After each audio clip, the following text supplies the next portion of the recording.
This is InCamp Field Notes, quick conversations and the cliff notes, thoughts, and lessons that don't always make it to the big stories, but shape the way we hunt and see the outdoors. This is InCamp Podcast. All right. Welcome back to InCamp Field Notes. I am on the other end of the line, I have a new buddy here with OnX Hunt, Mr. Jared Larsen. What's up, man? Hey, I appreciate you having me on, Aaron. I hope everyone out there has had a great fall thus far, and maybe still a little bit more juice to squeeze out of it. I know I got a couple hunts yet that I am hoping to put the hunt app to work and find a critter or two yet. But yeah, it's always a sad time of year once December hits for us northern latitude boys. It's kind of the start of the end.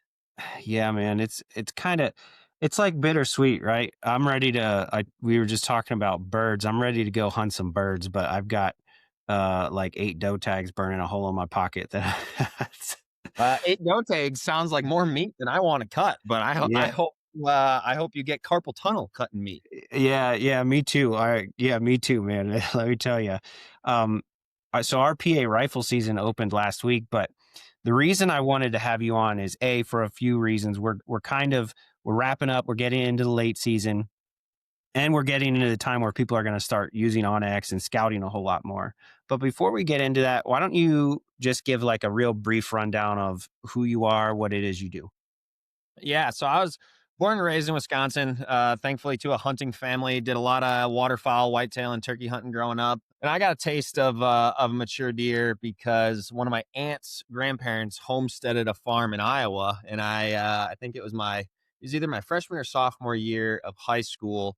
My aunt and uncle were gracious enough to invite me out to go hunt an Iowa tag. And that was pretty infectious for me. Fast forward to graduate in high school in a couple of years.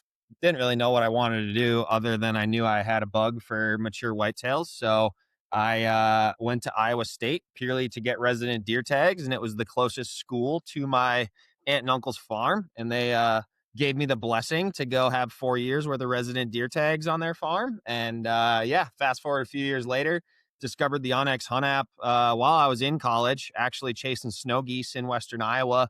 I told you this. I was that broke college kid that was, I didn't care about my waypoints. So I was just making a new free trial account every week, slumming it. And then fast forward a couple of years later, there is a job opening at OnX in customer support when I was graduating college back in 2017.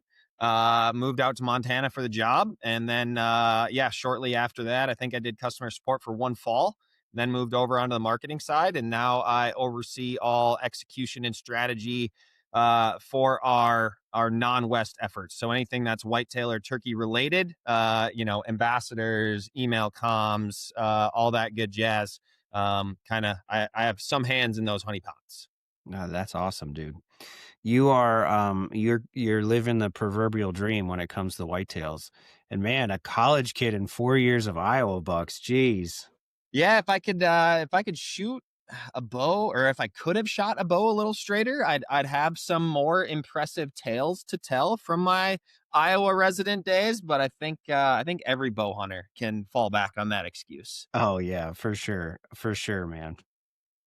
So Jared, if you're kind of like helping somebody, you're at a conference or you're answering questions, and somebody just asks like, what is your baseline setup for OnX? What are you telling them?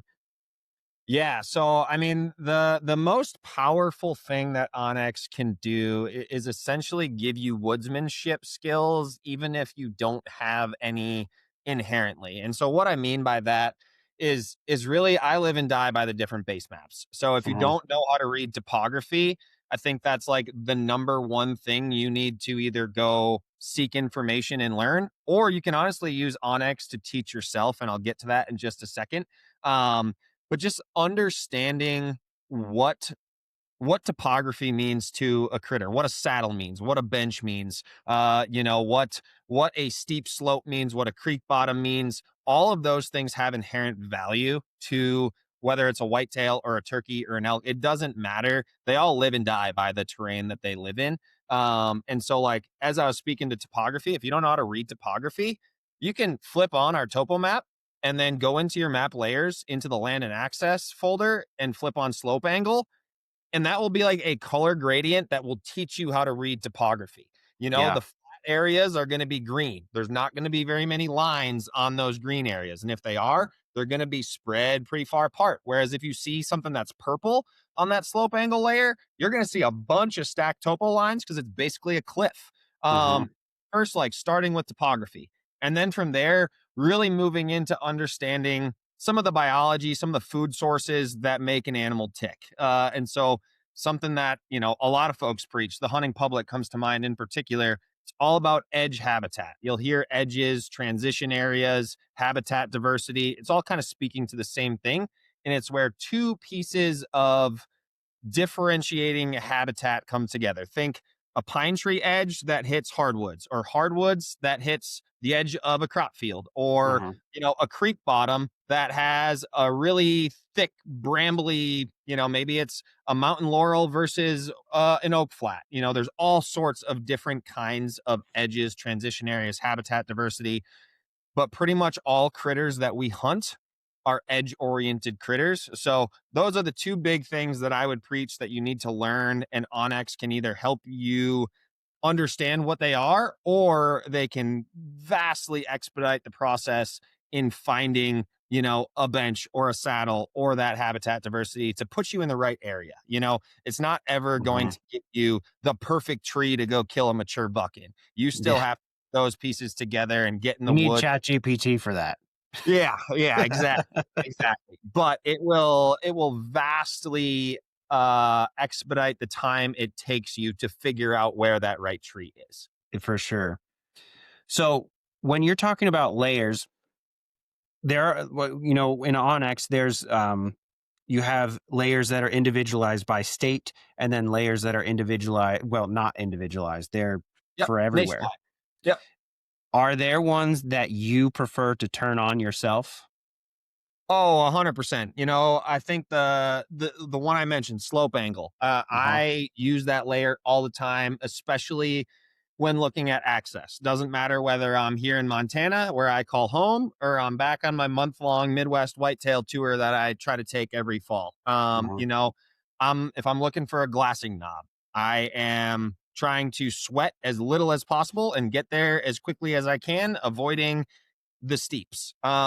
Likewise, same thing in the whitetail woods, and you can kind of reverse engineer it.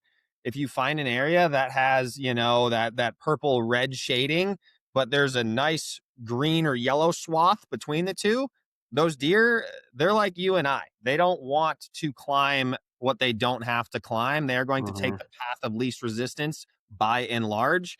And so using that layer to understand access or potential travel corridors, definitely a great one.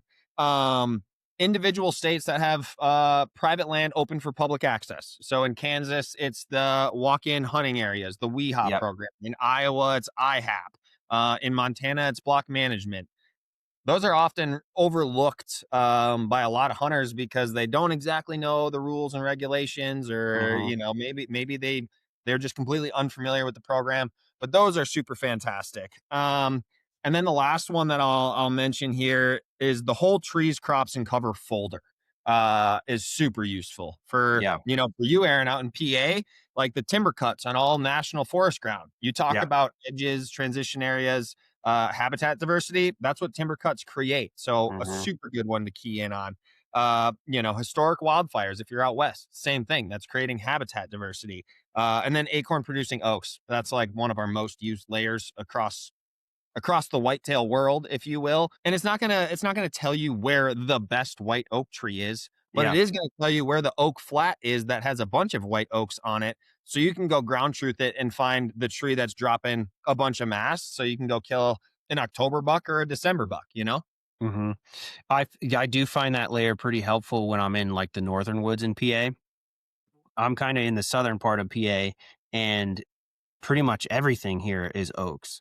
It's almost helpful in reverse. Like, Interesting. okay, when I find a small patch of oaks on X, it's like that's where you want to go because everything's brown. I think it's a brown layer if I remember right. Yeah, it's like it's slightly color. White oaks are yellow. Yeah. Mixed oaks are like a tanny orange color. Yeah. So Yeah. yeah, yeah. So if you're adding those different layers, like you can kind of eliminate like, hey, deer are going to be all over this one because there's oaks everywhere. So they're not Those funneling two the on the movement. next. Yeah. Yeah. Yeah. What is something that people miss other than, so you just kind of described a lot of things that people miss with slope angle or maybe overlooked properties, but what are some other things that people miss when they're trying to look for killable terrain? Ooh, good question. In OnX, like frankly, it's really easy to miss killable terrain. Mm-hmm. If you only ever pull out a map. If you don't go put boots on the ground, um, it's really hard to tell what's a productive place versus what's not a productive place. Because sometimes I have found that my best hunts come from places that look very unproductive on a map, but I'm by and large a public land hunter, and so I believe that that is the case because other people look at the map and think, oh, that's just like a marshy CRP, whatever. Like there's like Uh-huh. trees on the place. Whereas me, I kind of key in on that because that's my exact assumption that other people are not keying in on that. And so finding just like properties that you believe are overlooked, whether it's because they're small or they're not that attractive. The other one that you and I were touching on before we kicked off here is LIDAR. Yeah. In an area that you think you're really familiar with in particular, you might not be as familiar as you think. You might find a little ditch or Mhm. a very nuanced bench, or there's all sorts of terrain features that LIDAR really makes pop, because what LIDAR is, it's light image detection and ranging. So essentially a laser beam is shooting down and measuring the difference of the ground elevation. Mhm. And our LIDAR is down to 3 feet of accuracy. And so every 3 feet, if there's a 3 foot terrain difference, LIDAR is going to show that. So just the very slight ditches or an old logging road bed, all Mhm. that stuff is going to pop on LIDAR and just put you in a position to understand where you need to go put boots on the ground versus where you can walk past at 3 miles an hour. Yeah. Yeah. So it's so valuable, man. Like I said, we were talking about just the little things when something's not working out in the spot that you're hunting and you pull that up and you realize like there's a real freaking hump in the ground and the deer just going around and I can't see them there. Well, and it's a tough thing because you can be 50 or 60 yards off in any given direction. Yeah. And had you been that 60 yards to the north of where you were, you might have seen 5 times as many deer. Yep. It's very easy to get discouraged in the woods, especially if you're a local listener to Aaron's show here and in PA or New York, where it's a lot of big monotonous timber. Yeah. That's hard to break down. On a Yeah. map, it looks like a sea, but you use LIDAR and you use some boots on the ground, and you can start to piece it together. And one thing that I'll give, because you mentioned winter scouting is coming up, and the easiest time to find deer sign is the next few months. One Mhm. of my absolute favorite things to do, if there's snow on the ground, go out there, use tracker. I mean, this is a total pain in the butt, but turn a track on when you get to a deer trail, walk that deer trail until it intersects with another deer trail, turn your tracker off, get on that next deer trail, turn your tracker on, and you walk those deer trails, and eventually you build a labyrinth of these deer trails. Yeah. And what I'm looking for is the hub of the wheel. So you'll get these trails that are spokes, and they all kind of usually intersect at some point. And that's a way that I've found some really good killing spots and found the tree using OnX in the winter. Yeah. And this is why we're saying OnX is the whitetail's worst nightmare invention for sure. Cause like all this stuff you're talking about is is really what we live and die by. You have to put the boots on the ground, like you said. And how many times do you think that you look at something you think is going to be good on OnX and then you go there and it's not quite what you thought it was? Oh man. 30% of the time I show up to a spot that I've like scouted heavily, and I'm like, oh, this is Yeah, gonna be this a is it. hole here. And it's like, man, this is not what I envisioned. And, you know, sometimes it's because there was 4 other trucks in the parking lot, and that is what I didn't envision. But yeah, so often, you know, looking at a map, you can get real excited about a spot that when you get there in person, it's deceived you. But the other one that I'll say to really get an understanding is 3D with our exaggeration feature. At a very minimum, you can understand the topography pretty decent. The vegetation can often be kind of a coin flip, but using that exaggeration, man, you can turn a pancake into a pretty good molehill. Yeah, for sure. For sure.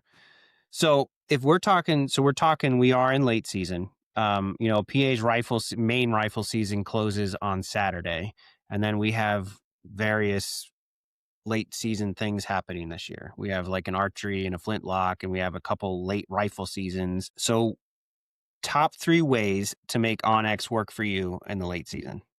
Yeah. So the first one, if you go back to that trees, crops, and cover layer, there's a thermal deer cover layer. So if you got a spell of cold weather coming, those deer know where that thermal cover is. So I've flipped that on, and that's going to give you a starting point of where they are potentially bedding. The next one, you know, again, depending on what your woods looks like. If it looks like Aaron's and there's oak trees everywhere, not maybe that helpful to turn on acorn producing oaks, but especially bucks this time of year, they are in rebuild mode. You know, they just were running does, and they might, you know, you might be hitting a second rut here coming up in the Yep. next couple weeks. Hmm. But really focusing on those heavy travel corridors where, you know, between food and bed, that's an area. So like a creek bottom comes to mind, or a saddle, and finding those topographic nuances that are going to make travel just a little bit easier. Um, and then the third one I would say is really understanding the weather that makes deer tick. So we released a new feature this fall, deer movement forecast. And so Hmm. if you go into the weather within OnX, we're going to give you a deer movement forecast score for every day. Okay. And it's based on a lot of factors. You know, there's a lot of weather and environmental factors in there, but there are also millions of trail camera photos that have been anonymized and analyzed to understand not only when deer are present in the trail camera pictures and what those Hmm. conditions are, but Yeah. also the inverse of when deer are not present and what those conditions are. So if you have a very limited amount of time, like you know, you got kids and they're in sports and you got family stuff, you only got 1 or 2 days that you can get out for the next month, using deer movement forecast to look at that 10-day forecast and understand, okay, well, you know, Sunday is way better than Saturday. I'm going to move some things around and go get out there on Sunday instead of Saturday, because the forecast is a 60% chance of movement versus a 13% chance of movement. You know, stacking the cards in your favor is definitely the name of the game in the late season, because not all hunts are going to be good. There's going to be Yeah. one day out of 10 days that is going to be the day to be in the woods, and that'll help you capitalize on that day. All right. I'm coming after the late season into my starting like the postseason scouting thing. Yep. Because like you said, this is really the best time to either map deer trails or kind of figure out what the heck were they doing when I didn't see them. Yep. So if I'm starting my postseason scout, I'm an old dog, but you can teach an old dog new tricks. I'm a firm believer, right? Oh yeah. So I'm an old dog and I've been hunting the same places for years and years, and I just can't seem to figure something out, or something changed. Where do you start for somebody who's been doing this forever? Where do you tell them to go? Like, how do you tell them, look for this, man? Yeah. So, I mean, I guess what I would be looking for in the late season, if you're, you know, whether you still have a tag in your pocket or you're trying to scout, frankly, I think you can do both at the same time, especially if you have a muzzleloader in your hand, or if you're a bit more patient and stealthy than I am with a bow in your hand. Uh, you can do a scout while you hunt, if you Hmm. can still hunt effectively. You know, you Hmm. can go flip that tracker on and walk those deer trails. Eventually, there is going to be a deer at the end of one of those trails, and it really comes down to whether you see that deer before it sees you, or how much noise you're making. And if you see each other at the same time, probably not going to work out with a bow, but probably can work out with a muzzleloader. And so, what I would be doing is scouting to see where people are not.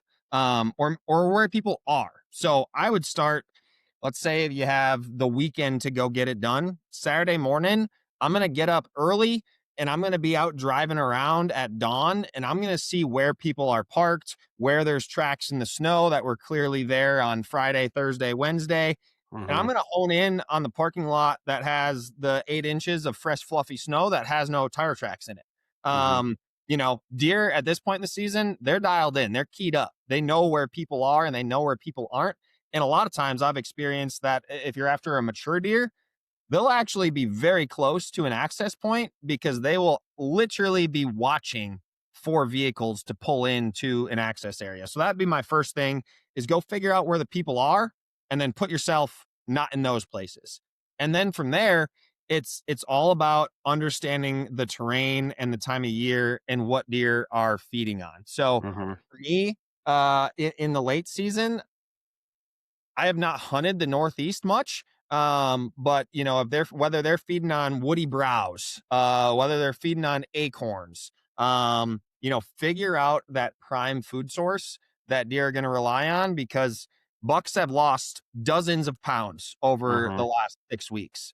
So Yeah, they're going to be keyed up on food, and they're going to be almost acting more doe-like than any other point in the year as far as bedding nearby to that food source, because they cannot afford to burn wasteful energy. So do a little bit of research, do a little bit of digging, go find a deer study, in your area, and try to understand what their primary food sources are, and then try to locate that on the map. That's easier said than done.